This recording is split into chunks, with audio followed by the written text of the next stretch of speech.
네, 오늘은 해석하기의 섹션 7.3의 두 번째 시간인데요. 이번 시간과 다음 시간에 걸쳐서 이 급수를 더하는 순서를 바꿨을 때 그걸 우리가 이제 리어레인지먼트라고 하거든요.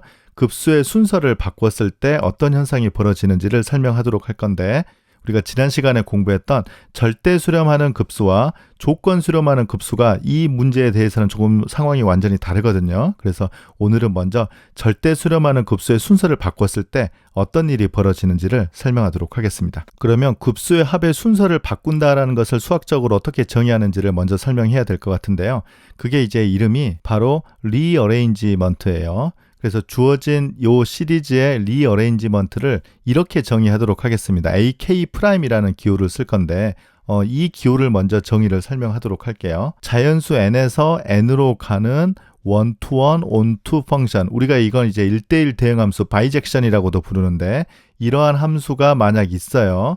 그 함수를 우리가 p라고 하겠습니다. 그럴 때 이 AK'은 APK로 이렇게 표현이 되면 요 AK'의 이 인피니트 시리즈를 원래 그 시리즈 AK 인피니트 시리즈의 재배열이라고 그렇게 부릅니다. 이건 우리가 이제 수학적으로 설명했는데 아직은 잘 이해가 안 가시죠? 이제 밑에 이그젬플 보면 잘 이해가 될 겁니다. pK라는 함수를 k 빼기 마이너스 1의 k승으로 이렇게 한번 정의를 해볼게요. 그러면 여기에다 이제 대입을 해보면 요 값 때문에 아마 짝수와 홀수가 다른 현상이 벌어질 것 같은데 홀수 같은 경우는 phi1은 2가 되고요. phi3은 4가 돼서 하나 값이 더 더해지는 것이고 짝수 같은 경우는 phi2는 1이 되고 phi4는 3이 될 거예요. 그래서 계속 이렇게 두 개씩 짝이 돼서 순서를 바꾸는 것입니다. 그래서 AK'이라는 것을 우리가 계산을 해보면 정의가 A의 pK잖아요. 그러면 A phi1 더하기 A phi2 더하기 A phi3 더하기 A phi4 이렇게 되는데 조금 전에 phi1은 2가 되는 거잖아요. 그래서 요 값은 A2 더하기 A1 더하기 A4 더하기 A3 네, 이렇게 이제 순서를 바꾸게 되는 것입니다. 그래서 원래는 A1 더하기 A2 더하기 A3 더하기 A4 이렇게 해야 되는데 이런 이제 바이젝션 p가 있으면 이렇게 순서를 바꿀 수 있다는 뜻이에요. 그러면 굉장히 자연스럽게 다음 질문을 생각할 수 있어요. 예를 들어서 원래 이 인피니트 시리즈가 수렴하게 될 때 이렇게 순서를 아무렇게나 바꾸더라도 역시 수렴하겠는가? 네, 굉장히 자연스러운 질문이죠. 그리고 우리가 항상 급수를 공부할 때 앞에서부터 이렇게 하나씩 더한다고 했었는데 아무거나 더해도 수렴하지 않을까? 이제 그런 생각들은 아마 한 번씩은 다 했을 거라고 생각합니다. 그래서 정확한 질문은 이런 인피니트 시리즈가 수렴할 때 이 인피니트 시리즈에 어떤 리어레인지먼트를 가지고 오더라도 이 리어레인지먼트를 한 요 새로운 인피니트 시리즈도 수렴하겠는가? 이러한 질문을 한번 생각해 보도록 하겠습니다. 그런데 이 질문에 대한 답은 두 개가 있어요. 그 중에 하나를 오늘 설명하도록 하겠습니다. 조건은 이렇습니다. 이 AK가 그냥 수렴이 아니고 절대 수렴한다라고 가정을 하게 되면 이 인피니트 시리즈에 어떤 리어레인지먼트를 가지고 오더라도 수렴하고 원래 이 오리지널 시리즈가 수렴하는 수렴값이 있을 거 아니에요. 그 같은 값으로 수렴한다는 뜻입니다. 그래서 어떤 급수가 absolutely converge 하면 결론은 뭡니까? 순서를 아무렇게나 더해도 역시 수렴하고 수렴값도 같다는 것입니다. 그러면 이 내용을 한번 증명해 보도록 하겠습니다. 일단 임의의 양수 엡실론을 선택하도록 하겠습니다. 그리고 이제 원래 그 인피니트 시리즈 있죠? 요 AK에 대한 n번째까지 항의 파셜 썸을 우리가 SN이라고 쓰겠습니다. 그래서 중요한 기호는 이렇게 좀 표시를 할게요. 일단 이 SN은 중요하겠죠. 가정이 이 인피니트 시리즈가 absolutely converge라고 했었거든요. 그래서 absolutely converge의 뜻이 뭐냐면 각 항에 이렇게 절대값을 해서 더했을 때 수렴한다는 뜻이잖아요. 그래서 이제 이 사실을 우리가 표현을 해야 되는데 이것에 대한 수렴값에 대한 정보는 없기 때문에 이때는 코시 크라이테리언을 쓰는 거죠. 그래서 어떤 자연수 N1이 있어서 두 파라미터가 모두 다 이 N1보다 크거나 같을 때 이 AK의 그 꼬리 부분 있죠. K는 N부터 M까지를 다 더했을 때 원래 이거 절대값 해야 되는데 이게 양수니까 필요 없습니다. 이게 2분의 엡실론보다 작아지는 N1이 존재한다. 이건 아마 삼각부등식 써서 두 개가 나올 것 같아서 미리 2분의 엡실론으로 썼습니다. 그래서 여기에서도 역시 요 N1이 아마 중요한 값이 될 것 같습니다. 그리고 우리가 또 중요하게 배웠던 것이 절대 수렴하면 수렴한다는 것을 배웠잖아요. 그래서 이 시그마 AK도 수렴할 텐데 요 값을 우리가 S라고 쓰도록 하겠습니다. 그러면 여전히 여기에서 요 S란 값이 아마 중요한 역할을 할 것 같아요. 그래서 이제 이 내용을 엡실론 델타 정의를 한번 더 써보도록 하겠습니다. 그래서 이 값이 s라는 것은 아까 파셜 썸을 sn이라고 했으니까 결국 sn에 n이 무한대로 갈 때 극한이 s라는 뜻이거든요. 그러면 어떤 자연수 n2가 존재해서 n이 n2보다 크거나 같으면 sn 빼기 s의 크기가 2분의 엡실론보다 작다라고 이렇게 설명할 수 있겠습니다. 아마 우리 느낌에 이 두 개가 아마 중요한 역할을 할 것 같죠? 이제 증명이 앞쪽보다는 이 후반부가 조금 어려운데 한번 설명해 보도록 할게요. 우리가 이제 보이고자 하는 것이 리어레인지먼트가 수렴한다는 걸 보이는 거잖아요. 그래서 리어레인지먼트 AK''을 우리가 APK라고 그렇게 정의했었어요. 그래서 요 AK'에 대한 파셜 썸을 SN'이라고 쓰도록 하겠습니다. 그러면 당연히 우리 목표는 SN'이 수렴하고 그 수렴 값이 같다고 했으니까 이 앞에 있던 S가 뭐였죠? 이 시그마 AK가 S로 수렴한다고 했었거든요. 그래서 리어레인지먼트를 하더라도 요 같은 S로 수렴한다. 우리가 이제 증명하고자 하는 것은 이제 이 클레임입니다. 그래서 이제 요걸 우리가 증명해 보도록 할게요. 그래서 요것에 대한 증명이 지금 여기에서 여기까지 되는 거예요. 자, 그러면 우리가 늘 먼저 그랬듯이 지금 여기 보면 자연수 N1이 이렇게 있고요. 중요한 거 여기 하나 빠뜨렸네요. 요 N2도 있잖아요. 그래서 N1과 N2에 항상 그랬듯이 맥시멈을 취해 보도록 하겠습니다. 그래서 N1과 N2의 맥시멈을 우리가 N0이라고 하겠습니다. 그래서 물론 요 N0도 중요한 역할을 할 것 같고요. 네, 이제 이 부분이 이 증명에서 가장 중요하고 어렵습니다. 일단 한번 먼저 읽어볼게요. 어떤 자연수 P를 선택하는데 A1부터 AN0까지 이 값이 우리가 이제 집합으로 생각해 보도록 할게요.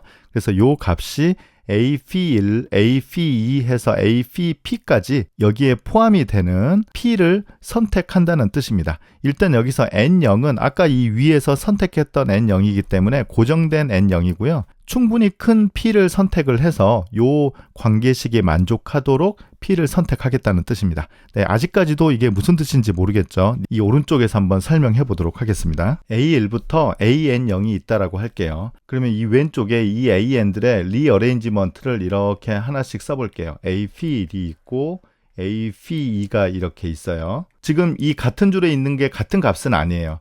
네, 이 값이 어떤 것과 같은지는 잘 몰라요. 하지만 이 N0이라는 값은 고정되어 있기 때문에 계속 이렇게 리어레인지먼트를 하다가 보면 언젠가는 APP까지 썼을 때 여기 있는 값들이 이쪽으로 이렇게 다 하나씩 대응이 되는 요 P를 우리가 선택할 수 있다는 뜻입니다. 요게 이제 고정된 값이기 때문에 이 P를 충분히 크게 하면 이 왼쪽에 있는 요 원소들이 이 오른쪽에 있는 원소들에 다 포함이 될 수 있도록 요 P를 선택할 수 있다는 뜻입니다. 이것만 이제 잘 이해하면 이 밑에는 쉽습니다.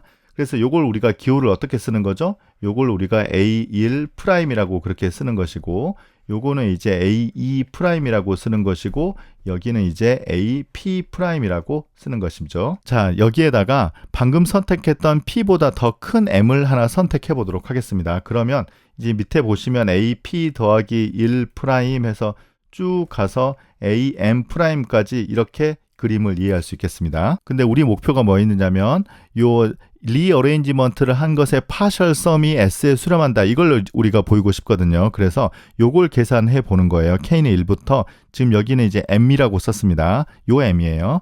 M1까지 AK' 리어레인지먼트 한 값을 요걸 한번 우리가 계산해 보도록 하겠습니다. 그러면 이제 오른쪽 그림 보면 이해하기가 굉장히 쉽습니다. 지금 요건 어디부터 어디까지 더하는 거냐면 요 항부터 쭉 해서 이제 이 항까지 왼쪽 이 일렬에 있는 숫자를 다 더하는 거거든요. 그럼 이렇게 다 더해 보는데 요 중간에 사실은 어떤 숫자들이 대응이 되냐면 요 숫자부터 요 숫자들이 여기에 대응이 되고 이 안에 포함이 되니까 이 일렬에 있는 숫자들 안에 요 마지막 열에 있는 숫자들이 반드시 포함이 될 수밖에 없어요. 그래서 순서를 다시 바꿔보면 K는 1부터 N0까지 AK. 네, 이 항이 어떤 것인지 아시겠죠? 맨 오른쪽 열에 있는 거죠. 그리고 나머지는 요 인덱스가 N0 더하기 1보다 크거나 같은 이 AK들을 마지막에 이제 다 모아 놓은 것이죠. 여기 이제 리어레인지먼트지만 방금 이런 이제 정의에 따라서 AK 형태로 다시 쓸 수가 있는 거죠. 그래서 간단히 얘기하면 리어레인지먼트한 항의 M 항까지의 파셜 썸은 이 두 개로 이렇게 쪼개질 수 있다는 뜻입니다. 그래서 이 P의 정의만 잘 이해하면 이제 아래는 쉽습니다. 한번 마무리해 볼게요. M이 P보다 크거나 같을 때 Sm''과 Sn'0의 차이를 한번 계산해 보도록 하겠습니다. 그러면 사실은 요 오른쪽의 그림만 보면 이거 굉장히 쉽습니다. Sm''은 뭐죠? 요거죠. Sm''은 요겁니다. 그리고 Sn'0은 뭐죠? 요거죠. 네, 바로 요겁니다. 그래서 이것의 차이는 이 항만 남는다고 볼 수 있어요. 그래서 AK의 서메이션인데 아까 J의 성질이 뭐였습니까? 여기 있는 인덱스가 모두 다 N0 더하기 1보다 크거나 같은 거였어요. 그래서 일단 요거 이제 트라이앵글 이니퀄리티를 해주면 요렇게 되고요. 요걸 우리가 이제 어디에서 활용을 할 수 있냐면 요 첫 번째 식을 보자면 첫 번째 식은 각 인덱스가 모두 다 N1보다 크거나 같은 그 꼬리 부분의 합은 2분의 엡실론보다 작게 만들 수 있었거든요. 요 N1이라는 게 중요하죠. 그런데 지금 요 꼬리 부분들의 합은 모두 다 인덱스가 뭐보다 크냐면 N0 더하기 1보다 인덱스가 모두 다 지금 크다는 걸 알 수 있어요. 그런데 이때 요 N0의 정의 때문에 이 값은 다시 뭐보다 크냐면 N1 더하기 1보다 크다라는 걸 알 수 있습니다. 그래서 요 AK의 인덱스가 전부 다 N1 더하기 1보다 크거나 같은데 아까 첫 번째 식에서 요 꼬리 부분이 N1보다 더 크거나 같으면 항상 2분의 엡실론보다 작게 만들 수 있었잖아요. 그래서 이 합은 2분의 엡실론보다 작다라고 이렇게 쓸 수 있겠습니다. 이제 마무리만 하면 됩니다. 우리가 이제 뭘 보여야 되냐면 Sm''이 S로 이렇게 수렴한다. 이걸 이제 보여야 되는 것이니까 지금 인덱스가 여기가 N인데 그냥 M으로 바뀐 것 뿐이에요. 그래서 요 차이를 계산을 해서 마지막에 엡실론보다 작다. 이것만 이제 보이면 되는 거죠. 그래서 M이 P보다 크거나 같을 때 Sm' 빼기 S를 계산하는데 위에서 요걸 이제 미리 계산해 놨어요. Sm''에서 Sn'0을 빼고 그 다음에 Sn'0에서 S를 빼고 이렇게 트라이앵글 이니퀄리티를 하는데요. 근데 이 앞쪽 부분 같은 경우는 지금 2분의 엡실론보다 작다. 이 앞에서 벌써 보였고 지금 이거는 우리가 앞서 계산했어요. 네, 두 번째 식을 보면 n이 n2보다 크거나 같으면 이렇게 되는데 다시 한번 n0은 n1, n2의 맥시멈이니까 n0은 n2보다 크거나 같죠? 그래서 지금 두 번째 식에 의해서 요 값 역시 2분의 엡실론보다 작다. 이걸 얻을 수 있어서 두 개 더하면 엡실론보다 작습니다. 그래서 우리가 뭘 보였느냐면 임의의 엡실론이 주어져 있다. 그런데 m이 p보다 크거나 같을 때 Sm' 빼기 S의 크기를 엡실론으로 줄일 수 있다. 그래서 요것은 S로 수렴한다. 즉 우리 이 클레임을 증명할 수 있었습니다. 그래서 이제 급수 순서를 다음의 경우는 바꿀 수가 있어요.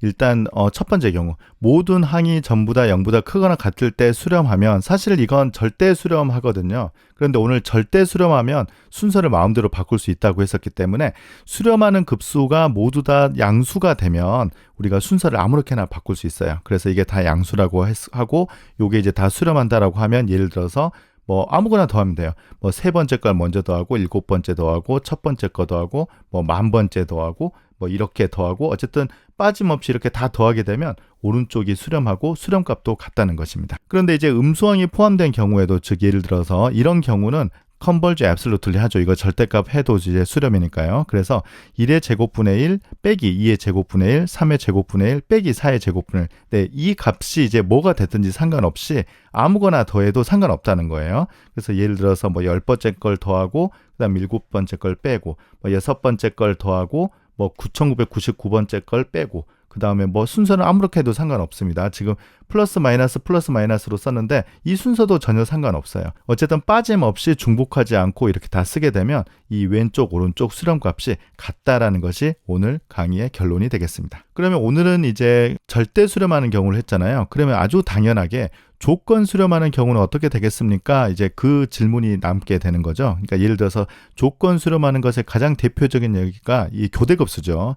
1 빼기 2분의 1 더하기 3분의 1 빼기 4분의 1 더하기 5분의 1 이렇게 되는 요 교대급수가 수렴하는데요. 이 경우에도 이렇게 마음대로 순서를 바꿀 수 있는지에 대해서 궁금하겠죠. 네, 이 내용은 우리가 다음 시간에 이어가도록 하겠습니다. 네, 그러면 오늘 강의 마치겠습니다. 감사합니다.